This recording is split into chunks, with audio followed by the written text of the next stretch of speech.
प्रिय विद्यार्थियों, बी ए third same Hindi optional में आज हम ज्ञानाशय शाखा के प्रमुख कवि और उनकी रचनाओं के बारे में देखते हैं। तो ज्ञानाशय शाखा के प्रवर्तक कबीरदास जी हैं।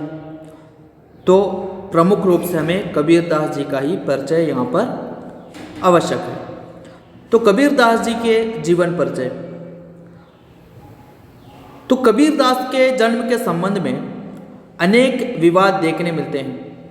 कुछ एक का कहना है कि एक विधवा ब्राह्मणी ने लोक लाज के कारण नवजात शिशु कबीर को काशी के लहरतारा नामक तालाब के निकट फेंक दिया था, जिसका पालन पोषण निस्संतान जुलाहा दंपति नीरू और नीमा ने किया।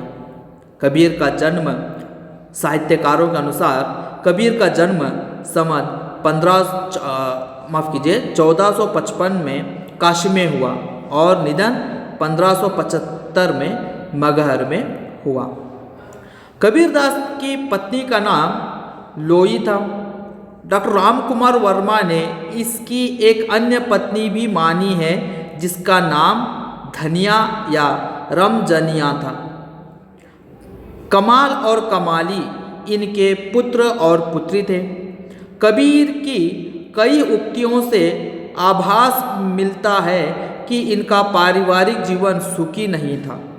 कुछ विद्वानों ने इनके कमाल और कमाली 2 पुत्र और 2 पुत्री माने हैं। कबीरदास जी कहते हैं, बूढ़ा वंश कबीर का उपज पूत कमाल। कबीरदास का जीवन एक अच्छे और कुशल गृहस्थ की तरह व्यतीत हुआ। घर गृहस्थी में उलझे होने के कारण कबीरदास की शिक्षा न हो पाई। इसके संबंध में कबीरदास ने कहा है, मसी कागज छुयो नहीं, कलम गयो नहीं हाथ। कबीरदास को पुस्तकीय ज्ञान भले ही प्राप्त न हुआ हो, लेकिन उन्हें सांसारिक अनुभव अवश्य प्राप्त हुआ था। कहा जाता है कि कबीरदास तत्कालीन हिंदू संत महात्मा रामानंद जी से शिक्षा दीक्षा प्राप्त की थी। कबीरदास ने स्वयं कहा है, काशी में हम प्रगट भयो रामानंद चेताए। तो कबीरदास के व्यक्तित्व के बारे में साहित्यकारों का कहना है, महात्मा कबीर परम संतोषी, उदार, स्वतंत्र चेता, निर्भीक, सत्यवादी, अहिंसा, सत्य और प्रेम के समर्थक, क्रांतिकारी, सुधारक थे। वे जन्मजात विद्रोही थे और उनमें एक अदम्य साहस एवं अखंड आत्मविश्वास था। वे प्रखर प्रतिभा तथा विलक्षण अथक सशक्त व्यक्तित्व से संपन्न थे। युगावतार की शक्ति और विश्वास लेकर पैदा हुए थे और युग प्रवर्तक की दृढ़ता उनमें वर्तमान थी। इसलिए वे युग प्रवर्तक थे और युग का प्रवर्तन कर सकते थे। कबीरदास जी के ग्रंथों के बारे में कहा जाता है कि इनका मूल ग्रंथ बीजक है और इसके 3 भाग हैं। पहला भाग साकी है, जिसमें दोहे हैं। दूसरा भाग शब्द है, जो गेय पद है, और तीसरा भाग रामायणी है, जिसमें 7 चौपाई के बाद एक दोहा आता है। इसके अतिरिक्त कबीर ग्रंथावली और श्री आदि ग्रंथ में भी इनके पद मिलते हैं।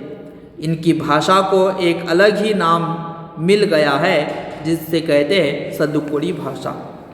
बीजक कबीर की प्रामाणिक रचना मानी गई है। इसमें कबीर के उपदेशों का उनके शिष्यों द्वारा संकलन है। क्योंकि कबीरदास को लिखना नहीं आता था, तो कबीरदास जो उपदेश देते थे, उन उपदेशों को बीजक में उनके शिष्यों ने संकलित किया है। बीजक के, जैसे मैंने बताया, 3 भाग है, साकी, शबद, रामायणी। कई विद्वानों ने कबीर के ग्रंथों की संख्या 57 से 61 तक मानी है। कबीरदास के जो सिद्धांत थे, उनके जो उपदेशों का और उनके ज्ञानाश शाखा का जो सिद्धांत था, कबीर निराकारवादी थे। निराकार भगवान की प्राप्ति ज्ञान से संभव, ये उनका मानना था। वह घट घट में बसता है, राम घट घट में बसता है, उनका कहना था। इसलिए वो कहते हैं जैसे कि कस्तूरी मृग के नाभि में रहता है, मगर वो कस्तूरी को ढूंढने के लिए मृग घट घट में घूमता है, तो इसी प्रकार राम घट घट में व्याप है, उसे बाहर खोजने की आवश्यकता नहीं है। कबीर ने बार बार राम शब्द का प्रयोग किया है, किंतु उनका राम सगुण अर्थात दशरथी राम न होकर परम ब्रह्म का प्रतीक है। कबीर राम को पुकारने की आवश्यकता निश्चित रूप से महसूस करते हैं। उन्हीं के शब्दों में कहते हैं कि दशरथ सुत तिहु लोक बखाना, राम नाम का मरम है आना। अर्थात दशरथ का पुत्र राम ये तीनों लोक का ज्ञाता है, तीनों लोक का मानने वाला है, मगर उसका जो मरम है वो किसी को नहीं आता। तो ये ज्ञानाशय शाखा के प्रमुख कवि कबीरदास जी का परिचय। इसी प्रकार उनकी अन्य ज्ञानाशय शाखा के कवि है रायदास या रविदास।